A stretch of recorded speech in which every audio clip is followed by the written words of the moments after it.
Assalamualaikum warahmatullahi wabarakatuh. Kembali lagi dengan kami, Waalaikumsalam kelompok 3B warahmatullahi. dari Angkatan 15 Gelombang 2. Nah, hari ini kami akan mendiskusikan tentang implementasi dari nilai berakhlak, khususnya pada bagian adaptif. Sebelum kita mulai, ayo teman-teman, mari kita gemakan moto dari ATR BPN. ATR BPN, melayani, Melayani profesional, profesional dan terpercaya. terpercaya. Oke, terima kasih semuanya. Oke, sebelum Hmm. itu perkenalkan nama saya Faris Sefrima, CPNS 2024 yang berasal dari Kantah Kota Padang. Di Kantah saya sendiri, untuk implementasi dari kegiatan adaptif adalah adanya inovasi dari layanan pertanahan bernama Rosita, di mana Rosita ini dilakukan dengan tahapan melakukan pendaftaran pertanahan melalui QR Code. Kemudian petugas akan melakukan verifikasi berkas dan kemudian petugas konfirmasi akan datang langsung ke lapangan dan pencetakan sertifikat elektronik dapat dilakukan di tempat. Nah, tentu saja hal ini dapat melakukan penghapusan hak tanggungan yang mudah dan efisien sehingga dapat meningkatkan kualitas pelayanan dan kepuasan masyarakat. Hal ini tentu saja berhubungan dengan adaptif, di mana dalam segi cepat menyesuaikan diri dalam menghadapi perubahan, Kantah Kota Padang terus berupaya mengembangkan layanan pertanahan untuk menjawab tantangan yang ada seperti kesulitan masyarakat dalam pengurusan roya. Selanjutnya, Kota Padang terus berinovasi dan mengembangkan kreativitas, di mana dengan adanya Rosita ini diharapkan proses lebih cepat dan efisien. Pelayanan langsung di tempat, mengurangi antrian dan birokrasi yang rumit, dan mempermudah masyarakat dalam mengurus dokumen pertanahan. Nah, kalau di kantor aku gitu, Mas, teman-teman semua. Nah, kalau di kantor Mbak Triska gimana? Ya, kalau di sini salah satu penerapannya yaitu Alimedia menggunakan aplikasi Tata, yang mana ini merupakan bentuk dari digitalisasi layanan. Yang pertama, adapun tahapannya mengidentifikasi arsip atau dokumen pertanahan yang akan dialmediakan, misalnya warkah, peta, atau dokumen ukur. Kemudian dokumen fisik di-scan menggunakan scanner beresolusi sesuai standar. Kemudian di-entry datanya ke aplikasi, dan kemudian dokumen hasil media diverifikasi oleh petugas berwenang dan memastikan dokumen sesuai aslinya dan bebas dari kesalahan input. Kemudian digitalisasi di Stata diamankan dengan sistem backup dan dokumen fisik tetap disimpan sebagai arsip otentik. Output yang dihasilkan dari kegiatan ini ialah mempercepat layanan pertanahan atau dokumen mudah dicari, kemudian dokumen pertanahan dalam bentuk digital sehingga risiko kehilangan atau kerusakan dokumen fisik bisa ditekan. Kemudian pelayanan pertanahan yang lebih transparan dan akuntabel karena data dapat diverifikasi secara elektronik. Tentunya hal ini berkaitan dengan nilai adaptif, di mana kegiatan ini adalah bentuk penyesuaian instansi terhadap kemajuan teknologi dan menunjukkan kemampuan meninggalkan cara lama yang lambat menuju sistem digital yang cepat dan efisien. Dengan alih media, pegawai dapat memberikan solusi lebih cepat atas permintaan masyarakat.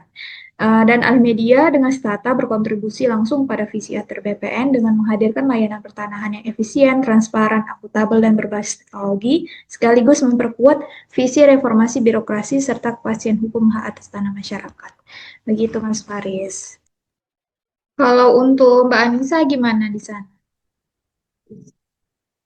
Oke, jadi kalau untuk di BPN Kabupaten Tapanuli Selatan sendiri, kegiatan yang sudah saya lakukan yaitu dengan pengelolaan tunggakan SK di seksi penetapan melalui tabel reminder dan kalender reminder.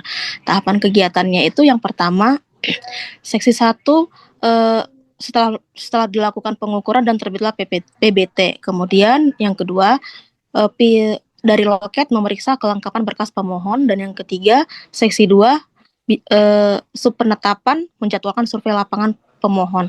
Nah, saat dilakukan survei, hal yang menjadi hambatan yakni bidang tanah sering sekali terkena sengketa di lapangan, kemudian bidang tanah pemohon terkena daerah aliran sungai, dan bidang tanah terkena kawasan hutan dan lain-lain. Jadi karena adanya hambatan ini menyebabkan tunggakan SK di penetapan. Output ataupun hasil dari pengelolaan tunggakan ini yang pertama yaitu mengurangi jumlah SK tunggakan yang belum diselesaikan sehingga meningkatkan efisiensi dan efektivitas pelayanan. Yang kedua, meningkatkan kualitas pelayanan dengan menyelesaikan SK secara tepat dan waktu yang akurat. Eh, berkaitan dengan keterkaitan substansi mata pelatihan, kegiatan pengelolaan tunggakan SK di seksi 2 melalui tabel reminder dan kalender reminder ini, yang mana ASN menyesuaikan diri dengan sistem kerja yang berbasis analog dan teknologi. Selain itu, menguatkan nilai kompeten dan akuntabel karena memastikan berkas pemohon tidak salah dan keliru dan dapat dipertanggungjawabkan ke depannya. Implementasi ini sesuai dengan agenda 2 tentang penguasaan teknologi informasi untuk meningkatkan kinerja dan efisiensi pelayanan. Kontribusi terhadap visi misi organisasi, yang pertama, pengurangan jumlah tunggakan SK yang belum diselesaikan. Yang kedua, menghemat biaya yang terkait dengan pengelolaan tunggakan SK oleh pemohon. Dan yang ketiga, meningkatkan kualitas pelayanan dengan menyelesaikan SK secara tepat dan akurat, seperti itu. Kemudian bisa dilanjutkan ke Mbak Rohul. Baik, kalau saya dari Kantah PD Jaya untuk penerapan nilai adaptif itu melalui mendigitalisasi dokumen kedinasan seperti nota dinas, SK, surat rekomendasi, serta menerapkan tanda tangan elektronik atau TTE melalui aplikasi KKP, yaitu komputerisasi kegiatan pertanahan di kantor pertanahan Kabupaten PD Jaya.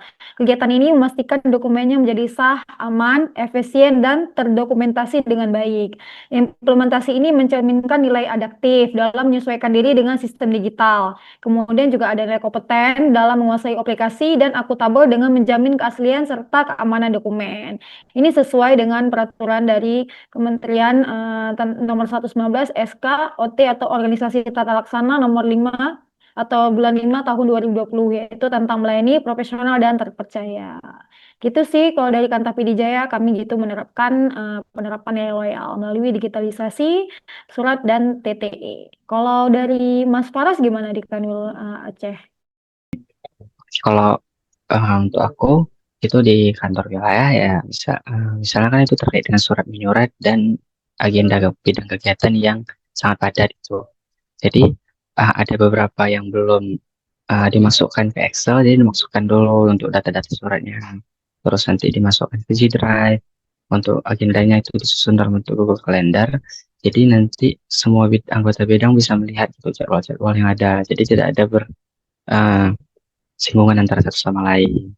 Dan ini merupakan suatu kegiatan yang pemanfaatan teknologi yang bisa menjadi inovasi sehingga pelayanan-pelayanan birokrasi modern yang berstandar dunia dalam keadaan PPN sesuai visi dan misinya tercapai. Jadi pelayanan publik itu dapat tersalurkan dengan baik kepada masyarakat sebagai pengguna layanan sehingga tercapainya nilai-nilai adaptif dalam nilai-nilai berakhlak yang ada gitu. Jadi surat-surat yang ada itu disimpan dengan baik, jadi terpenuhinya kegiatan adaptif yang ada. Kalau aku sih gitu.